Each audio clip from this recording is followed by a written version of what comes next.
Bienvenido a mi programa La Gracia y el Régimen del Espíritu. Soy Jesús Vinicio, trayéndote información una vez más, pues una información celestial, una información que está extraída de la letra, pero explicada conforme a un régimen. Ese régimen es el régimen del Espíritu. Recuerda que dice, de modo que sirvamos bajo el régimen nuevo del Espíritu y no bajo el régimen viejo de la letra. Quiere decir que hay letra y hay espíritu.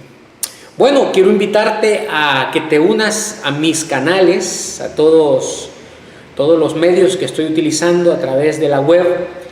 Fíjate que estamos funcionando a través de las redes sociales, ya que no nos interesa pues hacer una reunión como lo hace todo el sistema religioso, reuniones miércoles, jueves, reuniones sábados, reuniones domingos. Hay lugares donde se reúnen toda la semana y tú sabes que el objetivo no es de que tú conozcas del Evangelio, porque ellos simplemente no lo conocen. El objetivo es extraerte del bolsillo tus finanzas. El régimen del Espíritu, por el contrario, dice que lo que hace es colocar fruto en tu cuenta, en tu mente. Esa es tu cuenta, ya que todo se humanizó, los conceptos han sido humanizados y por esa causa toda la representación escrita es un símbolo. Fíjate que esa palabra símbolo, según la lingüística, que tiene que ver con todas las conexiones gramaticales para encontrarle sentido a las expresiones, símbolo es en una ciencia, y fíjate que el Evangelio es una ciencia, dice que símbolo en una ciencia es la letra o conjunto de letras con las que se designa un concepto o un elemento. Entonces tú tienes que ir viendo por qué hay símbolos. Dice que la letra es símbolo de lo que tenía que venir. Pero vamos a estar viendo todo en el desarrollo de este tema y vamos a estar hablando por primera vez qué es un testamento, para qué sirve un testamento y si hay Antiguo Testamento y Nuevo Testamento. Porque tú sabes que hay Antiguo Pacto y Nuevo Pacto. Son los pactos. Entonces, a ti te dijeron que esos libritos, esas Biblias pequeñitas, te dicen, no hermano, ese es un Nuevo Testamento. Y tú te creíste eso por años. Y tú usas el Nuevo Testamento. Y fíjate cómo te definen. Te dicen, el Viejo Testamento es de Génesis a Malaquías. 39 libros en la Biblia que tú usas. Si tú eres católico, tú usas una con unos agregados ahí. Pero te dicen en la Reina Valera que son 39 constituyen el Antiguo Testamento y luego te dicen que los últimos 27, es decir, de Mateo a Apocalipsis, se constituyen el Nuevo Testamento. Y te lo dijeron y se estableció como una verdad. Sin embargo, esos no son testamentos, hermano. Vamos a estar viendo en esta oportunidad ¿qué es un testamento? ¿Cómo funciona un testamento? ¿Cómo se le pone fin al testamento? ¿Cómo el testamento tiene validez y cuándo deja de tenerlo? Un testamento es algo que designa tu herencia. Pues vamos a estar viendo esas cosas conforme a lo que ojo no vio, ni oído escuchó, ni han subido en tu corazón. Te invito a que te unas a mis canales YouTube. El canal se llama La Gracia y el Régimen del Espíritu. En Facebook hay una página llamada La Gracia y el Régimen del Espíritu y un grupo llamado de la misma manera. Y si tú manejas en tus redes sociales Twitter, pues @VinicioBarrera5 y tú estarías viendo en todos esos canales, todos esos medios, los mismos programas. Así es que vamos a comenzar con el tema de hoy y es pues revelando qué es un testamento, cómo funciona el testamento, si hay Antiguo Testamento y Nuevo Testamento, o cómo es que el régimen del Espíritu logra acomodar. Fíjate, hay una cosa, Romanos 1:5 dice que de él recibimos dos cosas, la gracia y el apostolado. Tú tienes que saber que la gracia es el don que Dios te otorga cuando te salva de una mentira. Colosenses 2.8 dice que la filosofía te lleva a una mentira, y Efesios 2.8 te dice que la gracia te salva por un medio, que es la fe. Ya tú sabes que la fe es la mente celestial llamada el Señor, que humanísticamente se conoce como Jesús. Pero dice que esa salvación Él te la otorga a través de un nuevo pacto. Entonces tú tienes que entender que hay letra y que hay espíritu. Tú tienes que entender que Dios usa su cuerpo. El cuerpo de Dios se constituye por carne y espíritu. Los hijos participan de la plenitud de la deidad. ¿Tú sabes que la plenitud de la deidad es el cuerpo terrenal y el cuerpo celestial? Esa es la plenitud de la deidad. Eso es de lo que la iglesia participa, con una finalidad: destruir al que tenía el imperio de la muerte, y ahí le llama el diablo. Son palabras que te extravían. Pues tú tienes que saber que cuando se hicieron las traducciones a muchos idiomas, yo no sé a cuántos idiomas, se hizo uso de la lingüística.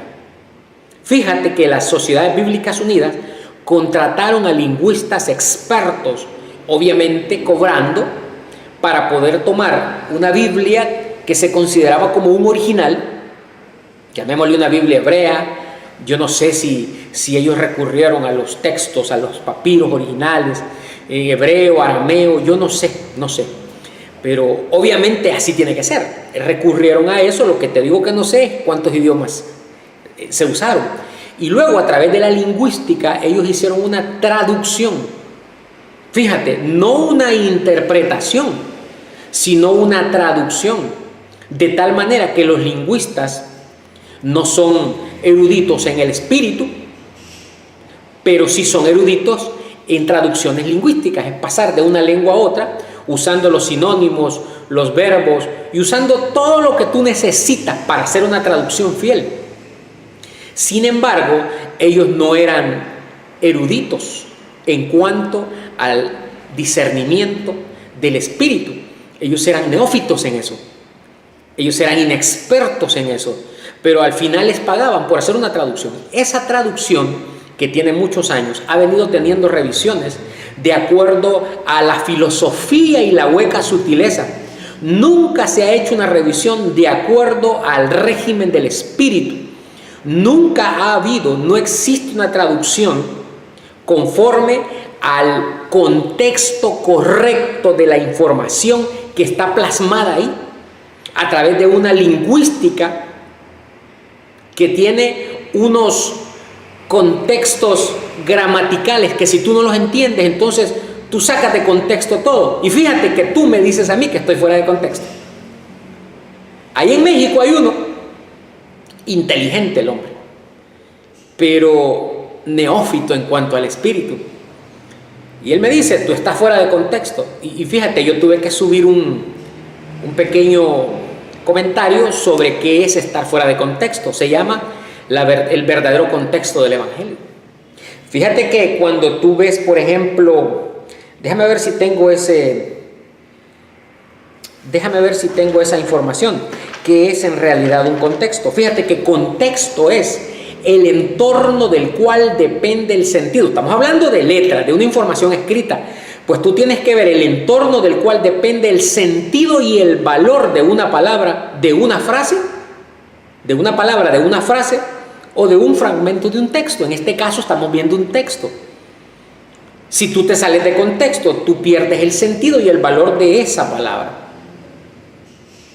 de esa frase o de ese fragmento de un texto. Entonces vamos a estar hablando ahora de qué es un testamento. Hay Viejo Testamento y Nuevo Testamento, como nos dijeron durante toda nuestra vida. ¿Es esa información de Antiguo y de Nuevo Testamento parte de la iniquidad?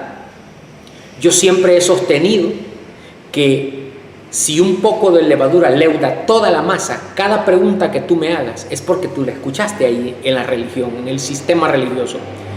Cada pregunta que tú tienes y haces al régimen del espíritu no proviene del espíritu, proviene de una masa que está leudada. Por eso yo le decía a alguien, mira, ¿dónde tú escuchaste eso? Oh, me lo enseñó Creciendo en Gracia, oh, me lo enseñó el Vaticano, me lo enseñó la Bautista. Entonces yo le digo, entonces todo eso es falso. El régimen del espíritu es el único que puede corregir y que puede contextualizar correctamente las expresiones, las palabras dentro de un texto. Así que vamos a comenzar a ver qué es en realidad un testamento. Y nos vamos a basar en la carta o en la epístola de Pablo a los Hebreos en el capítulo 9, verso 1 en adelante. Dice, ahora bien, aún el primer pacto tenía ordenanzas de culto y un santuario terrenal, porque el tabernáculo estaba dispuesto así. Fíjate, dice que había una disposición. Dice que el tabernáculo estaba dispuesto. Pone esa palabra en el tintero, que ya va a salir esa palabra, para que tú entiendas los enlaces gramaticales que le dan sentido y le dan valor a ese texto, para tú estar dentro del contexto. Entonces dice, verso 2, porque el tabernáculo estaba dispuesto así. En la primera parte, llamada el lugar santo, estaba el candelabro, la mesa y los panes de la proposición. Tras el segundo velo estaba la parte del tabernáculo llamada el lugar santísimo, el cual tenía un incensario de oro y el arca del pacto cubierta de oro por todas partes, y en la que estaba una urna de oro que contenía el maná. Fíjate lo que contenía: la vara de Aarón que reverdeció y las tablas del pacto. Fíjate, te está dando unos elementos que son elementos que se convierten en un texto y que él te quiere dar una información. Pablo le llama a eso el primer pacto. Ahora fíjate lo que dice. Y sobre ella, es decir, sobre esa urna de oro donde estaba el maná, la vara de Aarón que reverdeció y las tablas del pacto, dice que sobre ella los querubines de gloria que cubrían el propiciatorio, de las cuales cosas no se pueden ahora hablar en detalle. Y luego dice, y así dispuestas estas cosas, vuelve a tocar esa expresión. Te dice en el verso 2, el tabernáculo estaba dispuesto así, y te empieza a narrar la manera en que estaba dispuesto el tabernáculo. Y luego te dice en el verso 5, en el 6, y así dispuestas estas cosas, es decir, todo lo que te menciona, todos esos elementos que él te está mencionando y que los relaciona con el primer pacto, te dice, y así dispuestas todas estas cosas, o estas cosas, en la primera parte del tabernáculo entra el sacerdote continuamente para cumplir los oficios del culto. Pero en la segunda parte, solo el sumo sacerdote una vez al año, no sin sangre, la cual ofrece por sí mismo y por los pecados de ignorancia del pueblo. Y luego dice en el verso 8, dando el Espíritu Santo a entender con esto que aún no se había manifestado el camino al lugar santísimo. Fíjate bien, Pablo te está narrando cómo se disponía en el viejo pacto, cómo se disponía del templo, lo que más adelante le llama santuario. Y Pablo te habla de unos candelabros, de unas urnas con oro, de unos panes de la proposición, te habla de un velo que te daba acceso a la segunda parte, que era el lugar santísimo. Y luego Pablo te dice que ahí había un cofrecito, una urna, donde estaba, dice, el maná, donde estaba la vara de Aarón que reverdeció, y te dice donde estaban las tablas del pacto. Pero fíjate, y luego te dice, mira qué interesante lo que dice en el verso 8, dando el Espíritu Santo a entender con esto que aún no se había manifestado el camino del lugar santísimo. Fíjate, el lugar santísimo era el nuevo pacto, cuando tú contextualizas eso. Pero Pablo dice, dando el Espíritu Santo a entender, significa entonces que todo lo que él describe no fue algo que en realidad existió, sino que él dice que el Espíritu Santo se lo estaba dando y le estaba diciendo, mira Pablo, hay un candelabro, hay un velo, hay un cofre, está forrado de oro por todas partes, y en ese cofre tú tienes que escribir que está guardado el maná que está guardada la vara de Aarón. Esto tuvo que ser un cofre grande. Y dice que está guardado también las tablas del pacto. Era un cofre grande forrado de oro. Y dice que el Espíritu Santo le daba a entender eso.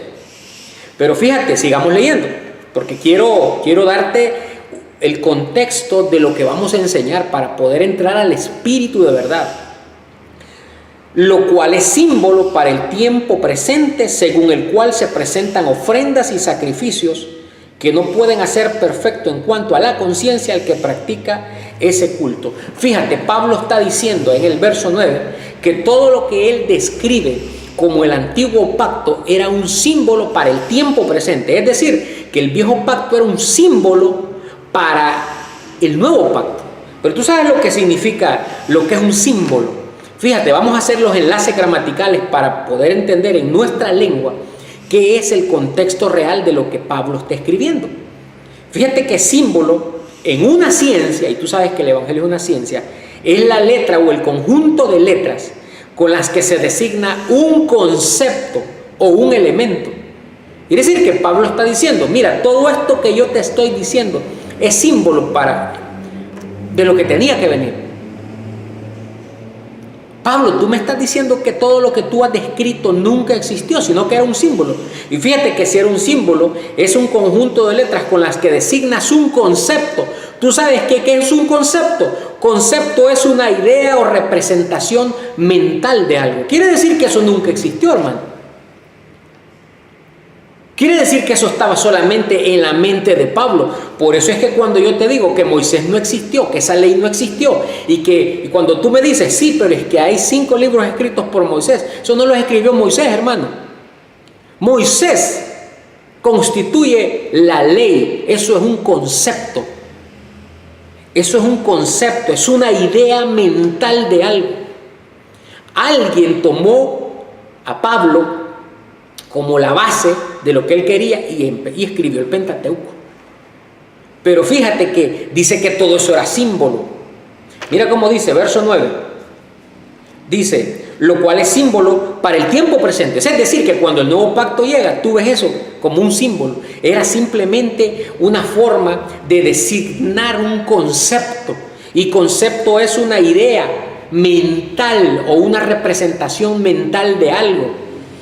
Y si tú lo quieres desglosar más, tú sabes, dice que concepto es una idea. Y una idea es un conocimiento abstracto de algo. Y tú me preguntarás, pero yo quiero saber más porque quiero estar dentro del contexto correcto. Abstracto. Abstracto es separando al sujeto de la cualidad que posee. Fíjate, separando al sujeto de la cualidad que posee.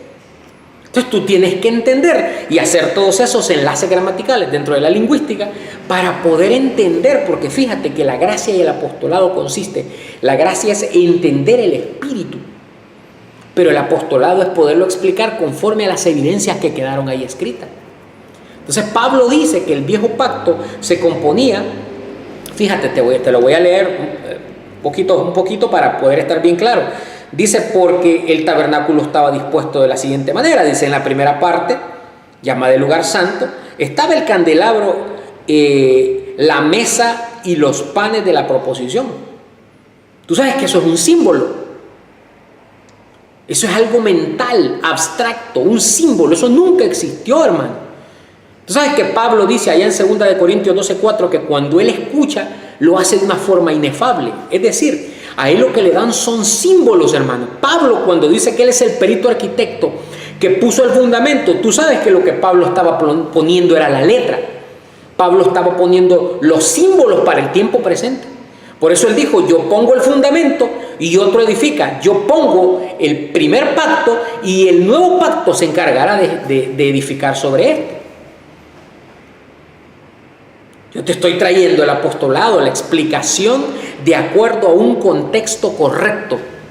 Tú te sales del contexto cuando humanizas la información.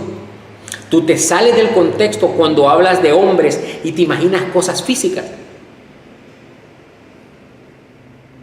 Y ya yo te voy a decir por qué. Yo te dije que pusieras en el tintero una expresión.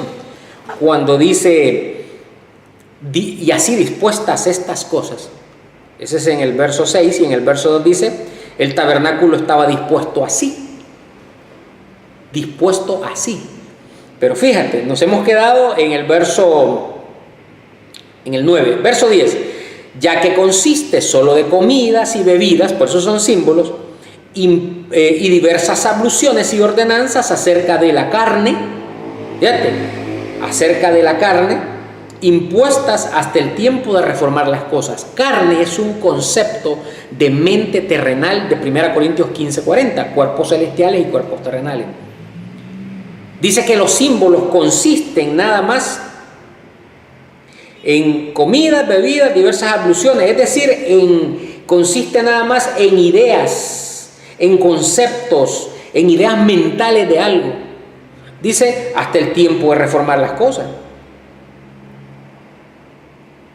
Pero estando ya presente Cristo, fíjate, ahí ya está el nuevo pacto.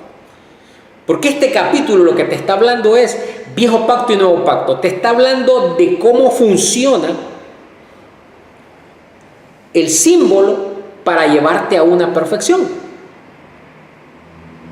Dice el verso 11, pero estando ya presente Cristo, sumo sacerdote de los bienes venideros. Pon en el tintero esa expresión, esa palabra, bienes. Tú tienes en el tintero dos palabras ahora. Tienes en el tintero la palabra dispuesto y tienes bienes. Ahora yo te voy a decir qué es un testamento. Fíjate el concepto de testamento. Testamento dice que es la declaración voluntaria que hace una persona. En este caso, si sabemos acomodar bien, estamos hablando de dos hombres, hombre celestial y hombre terrenal. Recuerda que la doctrina está humanizada. Por eso se usaron conceptos humanos, filosóficos. La filosofía, si tú te quedas ahí, esa es la mentira con la cual envuelven tu mente y le ponen un velo para que no te resplandezca la luz del Evangelio. Es decir, para que tú no puedas acomodar. Fíjate que contexto es la declaración voluntaria que hace una persona en la que dispone. Ahí está el viejo pacto, disposición. ¿Cómo se deben de distribuir sus bienes? Ahí está la otra palabra. Los bienes, o solucionar sus asuntos después de su fallecimiento. Te tengo noticias. Si testamento es la disposición de unos bienes para ser distribuidos después de la muerte, si el testamento es la disposición de unos bienes, fíjate cómo dice en el verso 2, dice que las cosas se disponían así en el viejo pacto. En el verso 6 dice, y así dispuestas estas cosas, es decir, se dispuso el viejo pacto. Hubo una manera de disponerlas. ¿Y tú sabes cómo se dispuso? Se dispuso a través de dar símbolos. Y ya te dije que símbolo es un concepto. Símbolo es el conjunto de letras que designan un concepto o un elemento. Y concepto es una idea o representación mental de algo. Dice que el viejo pacto se dispuso de esta manera. Testamento es la disposición de unos bienes. Pero entonces dice que se dispuso en el viejo pacto a través de símbolos. Pero mira lo que dice el verso 11. Pero estando ya presente Cristo, es el nuevo pacto, sumo sacerdote de los bienes venideros. Si testamento significa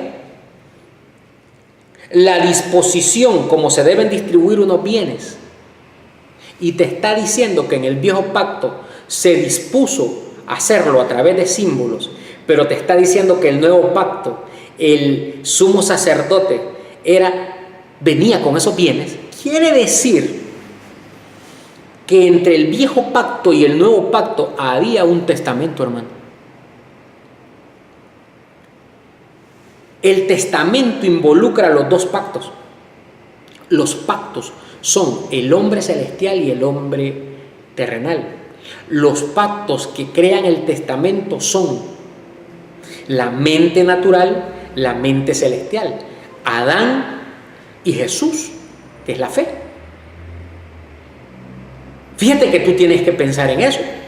Tú tienes que pensar cómo es que Dios, por qué Dios para darte una herencia tuvo que traer un viejo pacto Y luego tuvo que traer un nuevo pacto. ¿Qué tiene que ver todo eso contigo? Es que ese es el testamento. No existe un Nuevo Testamento, hermano. A ti te mintieron si te dijeron, no, hermano, es que está el Nuevo Testamento y comienza, mira la estupidez del hombre. Es de Génesis a Malaquías y de Mateo a Apocalipsis el Nuevo Testamento, y santo remedio, se acabó y tú viviste en la ignorancia 40, 50 años y te extrajeron tu cartera, te robaron con mentiras, con filosofía, con huecas sutilezas, porque se quedaron en la letra sin pasar al espíritu. Fíjate que testamento es la declaración voluntaria que hace una persona en la que dispone, viejo pacto, cómo se deben distribuir sus bienes, nuevo pacto. Si tú eres un heredero,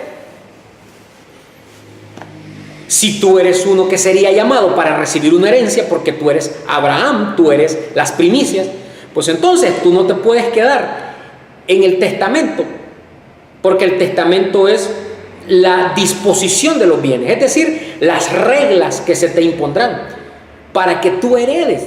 Tú no te puedes quedar en eso, tú tienes que ir a la herencia. Pero mira, hay algo más grande aquí que vamos también a hablar. Yo quiero que te quede el punto claro. Testamento es la disposición de unos bienes. La disposición es el viejo pacto y los bienes son el nuevo pacto. Se vincula a través de un testamento. Me decía hoy Joaquín, bien temprano me preguntaba, Vinicio, pero ¿por qué dice que carne y sangre no heredan el reino? Él le respondía, porque también dice que la corrupción no hereda la incorrupción. Fíjate que la carne y la sangre son esos siglos, esas mentes que Dios preparó. 1 Corintios 15:45 dice que el primer hombre era terrenal. 15:47 dice que el segundo hombre, que es el Señor, es del cielo. Este es carne y sangre. Ellos no heredarán, el que hereda es la primicia. Eso nada más son las mentes que te llevarían a ver el testamento y luego a recibir tu herencia. Por eso dice que en la consumación de los siglos. Y tú sabes que el término consumación es que algo ya está realizado de forma completa. Entonces ya no te sirven para nada, porque ya te llevaron, ya se cumplió. Dice que en la consumación de los siglos Él se presenta de una vez y para siempre. Si se presenta de una vez y para siempre a través del régimen del Espíritu, tú ya no necesitas eso, porque tú ya llegaste a tu herencia, hermano. Ahora, pero vamos a seguir viendo algo bien interesante, porque aquí hay unos conceptos, aquí hay unas expresiones que si tú no entiendes el Espíritu y no tienes el apostolado, tú nunca lo vas a poder explicar. Por eso son cosas que ojo no vio, ni oído escuchó, ni han subido en tu corazón, ni siquiera se te han ocurrido. Fíjate lo que dice, verso 11, pero estando ya presente Cristo, el nuevo pacto, dice, sumo sacerdote de los bienes venideros, o sea, de lo que el testamento dispuso que sería tuyo. Dice que cuando Cristo viene, te da esos bienes. Dice, por el más amplio y más perfecto tabernáculo, templo, mente, cuerpo celestial. Ese es el tabernáculo. Te lo da a través de ese cuerpo, a través de esa mente, a través del tabernáculo. No hecho de manos. El término no hecho de manos no significa que sea hecho a mano. Hecho de mano es lo que tú haces con la mente terrenal. Si dice no de esta creación, hermano. Ahora fíjate bien, y no por sangre de machos cabríos ni de becerros, sino por su propia sangre, espíritu. No te está hablando de glóbulos blancos y rojos. Te está hablando de espíritu. Carne y sangre son letra y espíritu, sangre y espíritu. Y luego dice, porque si la sangre de los toros y de los machos cabríos y la ceniza de las becerras rociadas los inmundos santifica para la purificación de la carne, o sea, para darle una justificación a la mente terrenal, que es lo que exigía. Entonces dice, cuánto más la sangre de Cristo, el espíritu de Cristo, está hablando de su cuerpo. Si a través de los símbolos la mente terrenal se justificaba de alguna manera, cuanto más la sangre de Cristo, el Espíritu de Cristo, limpiará, dice, cuanto más la sangre de Cristo, el cual mediante el Espíritu eterno,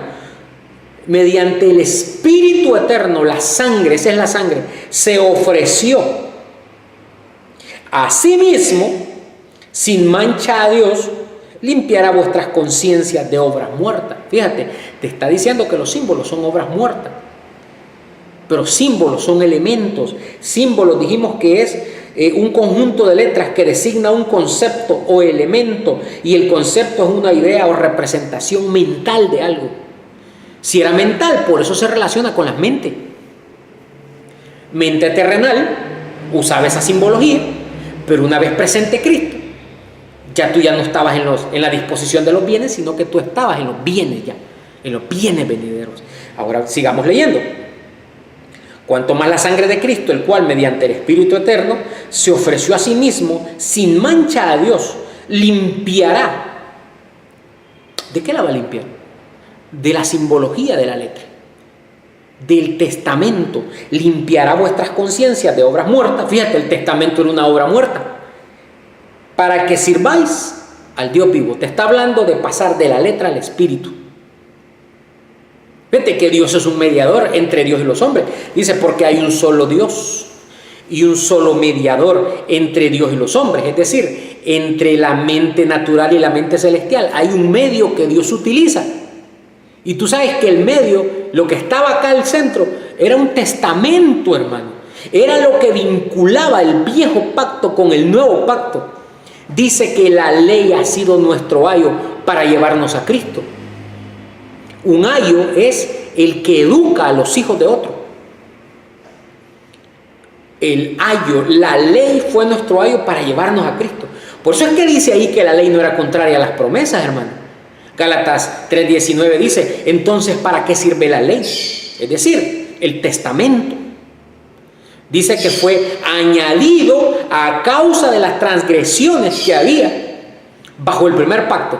Fíjate, la ley se añadió por causa de las transgresiones que había bajo el primer pacto hasta que viniese la simiente a quien fue hecha la promesa. Tú sabes que la ley tenía que estar vigente por causa de las transgresiones. La transgresión fue el error con el que se vio el Evangelio. Pablo vio el Evangelio, lo entendió o no lo entendió porque lo vio inefablemente, lo escuchó inefablemente y lo escribió tal como lo escucha. Lo escribió por medio de símbolos. Y esos símbolos era la disposición de las cosas celestiales mismas, pero era figura del verdadero. Es decir, figura es que no es lo mismo. Necesitamos usar la lingüística para entender esto. Pero tú puedes usar lingüística y si no tienes el régimen del Espíritu, hermano, tú no vas a llegar a ningún lugar.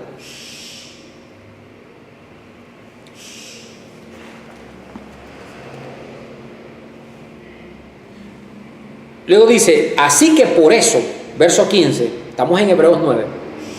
Así que por eso, es decir, por haberte limpiado de obras muertas, es mediador de un nuevo pacto. Y aquí hay algo muy interesante. Para que interviniendo muerte para la remisión de las transgresiones que había bajo el primer pacto, los llamados reciban la promesa de la herencia eterna. Fíjate cómo dice, estamos en el verso 15. Así que por eso, por limpiar la conciencia de obras muertas, es decir, de simbología, de todo eso que nunca existió, que era un simple, que era un símbolo, que era un concepto, pero dice que era algo abstracto, era una idea abstracta. Dice que por haber hecho eso, es mediador de un mejor pacto o de un nuevo pacto, para que interviniendo muerte para la remisión de las transgresiones. Tú sabes que cuando dice que interviene muerte, ¿tú sabes qué es la intervención? El concepto que tiene esa palabra, intervenir, dice, para que interviniendo muerte. Él es mediador de un nuevo pacto, para que interviniendo muerte. Y ahí es que la religión pensó, ahí es que la religión falló, porque él pensó que el Señor iba a morir. Tú sabes que el Señor nunca muere, hermano. Lo que él hace es que dice que Él es mediador de un nuevo pacto para que interviniendo muerte. Pero tú sabes lo que es intervenir. Es la vigilancia y control de algo por parte de una autoridad. Entonces Él lo que hizo es que introdujo la mente terrenal. Dice que intervino la muerte, que es decir, la mente Adán. Dice, para que interviniendo muerte para la remisión de las transgresiones. Tú sabes que remisión significa la liberación de una pena o de una obligación. Entonces te está diciendo el versículo 15 de Hebreos 9 que Él dice que es el mediador de un nuevo pacto. Dice que es, leámoslo correctamente, dice, así que por eso es mediador de un nuevo pacto, para que interviniendo muerte para la remisión de las transgresiones que había bajo el primer pacto, es decir, Él es mediador de un nuevo pacto, para que poniendo una autoridad que es la mente terrenal, la muerte, la mente terrenal, intervino la mente como autoridad para la remisión, es decir, para quitarte una pena o una obligación que había bajo el primer pacto. Quiere decir que cuando Él introduce la mente terrenal, fíjate, dice que tú has sido participante de carne y de sangre, porque tú fuiste escogido, predestinado para ser salvo, para un llamamiento. Si tú fuiste escogido, Romanos 8:29, a los que antes conoció y también predestinó, dice que los llama a una reunión, los justifica y los glorifica. ¿Tú sabes cómo lo hace? Cuando dice que para que Él es mediador de un nuevo pacto, para que interviniendo muerte, es decir, para que interviniendo muerte significa que lo hizo introduciendo una mente llamada Adán, la mente terrenal, para que en esa mente, en ese hombre terrenal, esa forma de pensar a través de símbolos, fueran remitidos los pecados, las transgresiones, es decir, te quitaran la culpabilidad, la obligación. Ahí se quitan las obligaciones. Por eso dice que Él condenó el pecado, el error ahí. Ahí remitió tus culpas. No eran tuyas, porque tú fuiste escogido. Entonces dice que fíjate cómo dice, para que interviniendo muerte para la remisión de las transgresiones que había bajo el primer pacto, los llamados, Romanos 8:29, los conocidos por Dios, los llamados reciban la promesa de la herencia eterna. Significa que cuando te dicen Hebreos 2:14 que los hijos participaron de carne y sangre, la carne, tú participaste de carne porque en esa mente terrenal habría remisión de las culpas. Es decir, intervino muerte. Muerte es la mente terrenal que intervino. Es decir, intervención dijimos que es el control de algo por parte de una autoridad. Entonces, para que en esa mente se controlara y hubiese remisión, ahí se justificó toda esa culpabilidad, obligación. Ahí se te liberó a ti de las culpas. Ahí fíjate que remisión es el perdón o liberación de una pena o de una obligación. Entonces dice que interviniendo muerte, mente natural, mente terrenal, Adán, hubo remisión, te quitaron la obligación a ti para que tú que fuiste llamado recibieses la herencia que se te había prometido, hermano. Estoy tratando de ser muy específico y aunque sea redundante, tú que me juzgas por eso, Pablo decía, a mí no me es molesto hablar las mismas cosas y para vosotros es seguro. Eso dice el Evangelio, eso dice el fundamento. Entonces dice que interviniendo muerte para la remisión de las transgresiones que había bajo el primer pacto, es decir, bajo los símbolos del testamento, los llamados reciban la promesa de la herencia eterna. Mira, si Él no introduce la mente terrenal y no te hace participar de ella, tú no recibes la herencia eterna. Tú te quedas bajo el testamento o ley, tú te quedas ahí bajo símbolos y por eso todo el mundo anda hablando, mire que el lugar santo, el lugar santísimo. ¿Tú quieres que te traslade eso a la gracia? No, que ya estamos bendecidos, que estamos completos, que el diablo fue destruido. Tú lo dices porque está escrito, pero tú no lo entiendes, hermano. Tú no tienes la gracia ni el apostolado para discernirlo. Y si tú no lo entiendes, tú te quedas en el simbolismo. Por eso dice, limpiémonos de toda contaminación, de carne y de espíritu.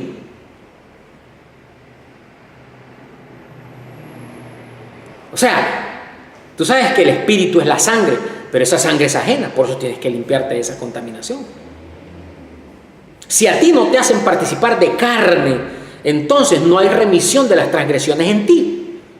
Si no te dan esa mente terrenal, por eso solo los hijos participan de carne y sangre.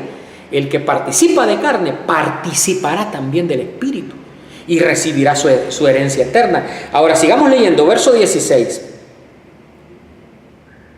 Porque donde hay testamento, es necesario que intervenga muerte del testador. Donde hay testamento, y tú sabes que testamento significa la declaración que hace una persona en la que dispone, ese es el viejo pacto, cómo se deben distribuir sus bienes, esa es la herencia, o solucionar sus asuntos después de su fallecimiento. Entonces dice, porque donde hay testamento, estamos en el verso 16, versículo 16, porque donde hay testamento es necesario que intervenga muerte del testador. Donde hay testamento, donde hay símbolos, es necesario que intervenga la mente terrenal, la mente, muerte del testador. ¿Tú sabes quién fue el testador? El Señor. Porque el viejo pacto y el nuevo pacto son de Dios. Él es el testador.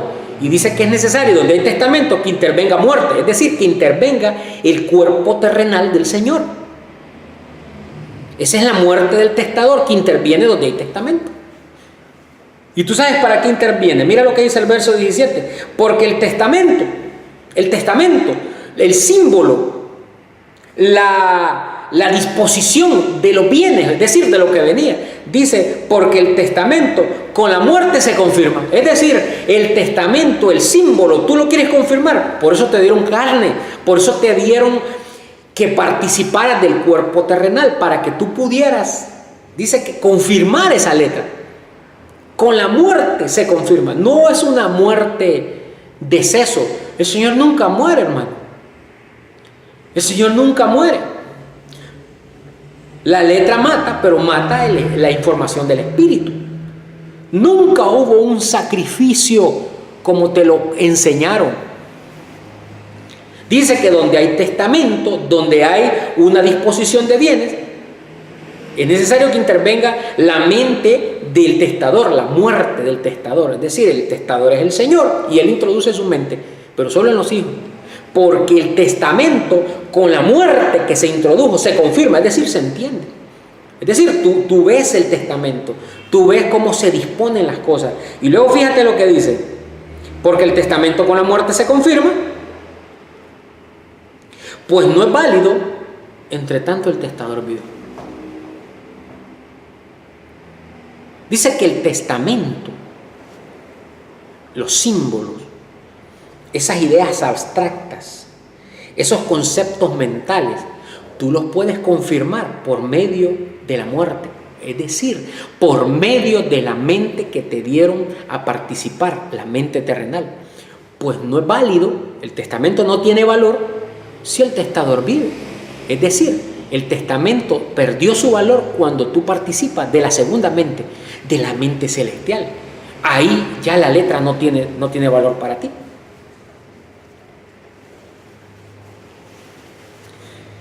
No es que van a matar a alguien, hermano. Fíjate cómo dice correctamente. El testamento con la muerte se confirma. ¿Cuál muerte? La muerte que se introdujo. La muerte que hizo una intervención. Cuando te dice, así que por eso es mediador de un nuevo pacto, para que interviniendo muerte, y ya dijimos que intervenir es el control de algo por parte de una autoridad. ¿Tú sabes quién era la autoridad ahí? La autoridad sobre esos símbolos era la mente terrenal. Pues a ti te hicieron participar de eso. Dice, porque donde hay testamento. Dice, porque el testamento con la muerte se confirma. El testamento con la participación de carne que tiene la iglesia se confirma. Se confirma. Si a ti te hacen participar de carne, ya estás confirmado para pasar al espíritu. pues dice, el testamento con la muerte se confirma, pues no es válido el testamento, entre tanto que el testador vive. Es decir, que el testamento pierde su validez cuando entra la participación de la segunda mente, del cuerpo celestial conocido como la sangre. Y mira lo que dice entonces el verso 18, de donde ni aún el primer pacto fue instituido sin sangre, sin espíritu. ¿Tú sabes por qué? ¿Tú sabes por qué el viejo pacto fue instituido por el Espíritu de Dios? Porque el cuerpo de Cristo está compuesto por carne y sangre. El viejo pacto da lugar al testamento y ahí estaba involucrado el Espíritu de Dios. Da lugar al testamento. Y tú sabes que ahí habían unas primicias. Y para que esas primicias fueran confirmadas, los hace participar de la mente de Adán. Y cuando participan de la mente de Adán a través de esa mente que es muerte, el testamento por la muerte se confirma solamente en los hijos. Pues dice que no tiene valor el testamento si el testador vive. Es decir, cuando ya viene el nuevo pacto, dejó de tener valor. Por eso es que carne y sangre no heredan. Tienen una función y luego terminan. Se consuman los siglos. Hay consumación de la fe. Eso va a terminar cuando tú hayas llegado a ser un varón perfecto. Y después de ser un varón perfecto, tú te ejercitas para llegar a la estatura. Por eso dice que la sabiduría es para los que han alcanzado madurez. Pero ese ya es un varón perfecto. Ese es aquel que por medio de la muerte participó de la remisión de las transgresiones. Es decir, fue liberado de las culpas por esa mente y fue confirmado para pasar. Por eso dice Romanos 16:25, y al que puede confirmaros según mi evangelio. Es decir, si el testamento con la muerte se confirma, significa que el testamento a través de la mente terrenal te llevaría a la confirmación que es el evangelio y la predicación de Jesucristo. Espero no estarte confundiendo más. Dice que con la muerte se confirma. Luego dice, verso 18, de modo que de donde ni aún el primer pacto fue instituido sin sangre, porque habiendo anunciado Moisés los mandamientos de la ley a todo el pueblo, tomó la sangre de los becerros y de los machos cabríos con agua, lana escarlata e hisopo y roció el mismo libro y también a todo el pueblo diciendo, esta es la sangre del pacto que Dios os ha mandado. Eso es lo que a Pablo le decía el Espíritu que escribiera, porque recuerda que era un símbolo. Pablo estaba escribiendo un testamento. Dios es el mediador entre Dios y los hombres, entre las dos mentes, pero luego los reconcilia. Y dice Efesios 2:15 que hace un solo hombre haciendo la paz, aboliendo en su carne, es decir, en su mente terrenal, la ley de los mandamientos expresados en ordenanzas, para crear de las dos mentes, un solo y nuevo hombre haciendo la paz. 21. Y además de esto, roció también con la sangre el tabernáculo y todos los vasos del ministerio. Y casi todo es purificado según la ley con sangre, y sin derramamiento de sangre no se hace remisión, es decir, no te quita culpabilidad. Fue pues necesario que las figuras, y ya sabemos que figura es una representación de algo nada más. Ese es el concepto de figura. Fue pues necesario que la representación de las cosas celestiales fuesen purificadas así, pero las cosas celestiales mismas con mejores sacrificios que esto.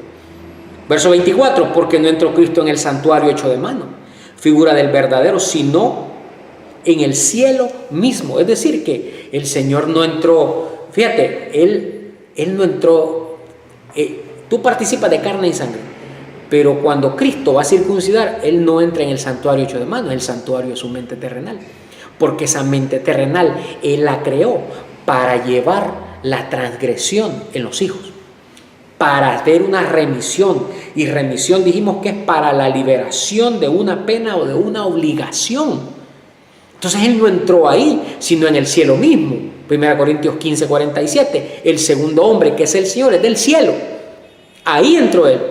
Y dice, y no para presentarse muchas veces como entra el sumo sacerdote cada año con sangre ajena, con espíritu erróneo, De otra manera le hubiera sido necesario padecer muchas veces desde el principio del mundo, porque cuando tú ves el testamento con la muerte, con la mente terrenal, pues tú estás año con año en símbolos, y tú estás en símbolos, y símbolo es la letra o conjunto de letras con las que se designa un concepto, y tú estás ahí toda tu vida bajo los conceptos. Concepto es representaciones mentales de algo, y tú estás todo el tiempo ahí. Idea o representación mental de algo. Idea es el conocimiento abstracto de algo. Tú ni siquiera lo has visto, tú ni siquiera lo entiendes, pero lo estás predicando, porque tú sigues el testamento. Si tú continúas viendo el testamento conforme a la letra, es decir, conforme a la disposición, pero no conforme a los bienes, porque testamento es la disposición de unos bienes, viejo pacto y nuevo pacto, pues entonces es porque tú no fuiste escogido, tú no fuiste predestinado, tú nunca entrarás a esta reunión, tú te quedarás con símbolos y no habrá una remisión en ti. Tu obligación continúa ahí y vas a continuar año con año, como entraba el sumo sacerdote. Fíjate, eso es simbólico también. Pero mira lo que termina diciendo. Y no para ofrecerse muchas veces como entra el sumo sacerdote en el lugar santísimo cada año con sangre ajena, con información, con espíritu equivocado. De otra manera, le hubiera sido necesario padecer muchas veces desde el principio del mundo, desde que se hizo el testamento, desde que Pablo dijo en 1 Corintios 3:10, yo puse el fundamento. O sea, yo dispuse lo que escuché inefablemente. Pero fíjate, pero otro edifica encima, pero otro te trae, Cristo te trae los bienes venideros. Por eso en Hebreos 6:1 cuando dice, dejando ya los rudimentos de la doctrina de Cristo, vamos adelante a la perfección. Y te dice que eso harás, y esto haremos si en verdad Dios lo permite, porque es imposible que los que una vez fueron iluminados y gustaron del don celestial y fueron partícipes del Espíritu Santo y gustaron de la buena palabra de Dios y de los poderes del siglo venidero y recayeron, es imposible que sean otra vez renovados para arrepentimiento. Lo que hace es crucificar de nuevo para sí mismo al Hijo de Dios y exponiéndolo a vituperio, a vergüenza. Es decir, que tú continúas viendo el testamento con la muerte, con la mente natural, que no te permite ir a la confirmación. O mejor dicho, voy a corregir eso, es porque a ti no te han hecho partícipe de la mente natural. Porque la muerte, solamente los hijos participan de carne y sangre.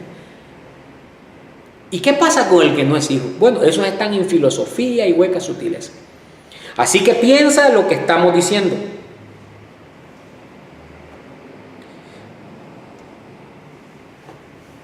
Fíjate que dice que no entró Cristo en el santuario hecho de manos. ¿Tú sabes lo que es un santuario? Un santuario es un lugar que se considera importante o valioso por alguna circunstancia.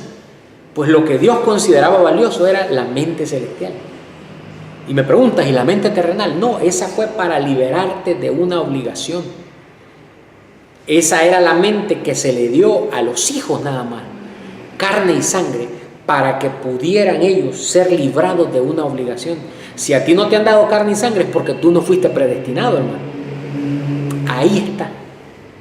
Ese es el verdadero contexto del mensaje.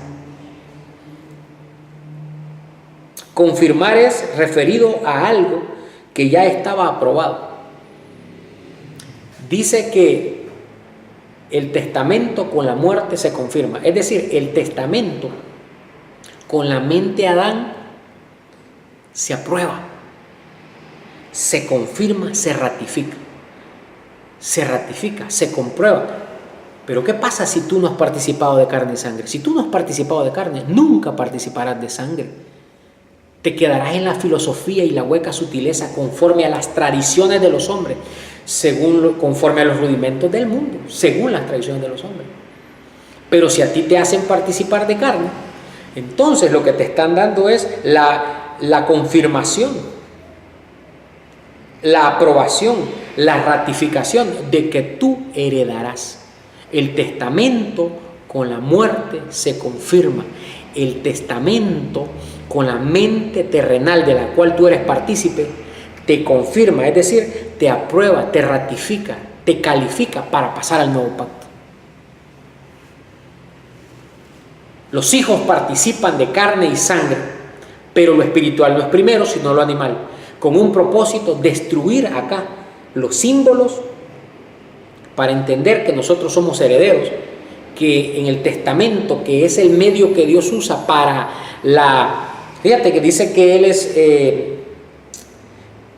porque hay un solo Dios y un solo mediador. El medio que Él utilizó para mediar entre el viejo hombre y el nuevo hombre, es decir, entre el viejo pacto y el nuevo pacto, entre la letra y entre el espíritu, fue un testamento. Fue un testamento. El discernimiento se da cuando tú logras salir de la letra, es decir, de las disposiciones, y pasas a la herencia, a los bienes venideros. Te declaro completo que tú entiendes esta forma de doctrina, que tú empiezas a hacer uso correcto de la letra, que tú puedes entrar al contexto correcto para traer la información certera del Espíritu. De lo contrario, hermano, si tú no haces eso, tú no tendrás ni gracia ni apostolado. Todo comienza con el alumbramiento de la gracia. Tú eres un niño, pero eres alumbrado, y conforme tú te ejercitas, tú vas desarrollando el apostolado. El apostolado es la forma de explicar a través del mismo fundamento de donde Dios separa carne y sangre para traerte a tu verdadera herencia. Te declaro completo, bendecido y sano. Chao.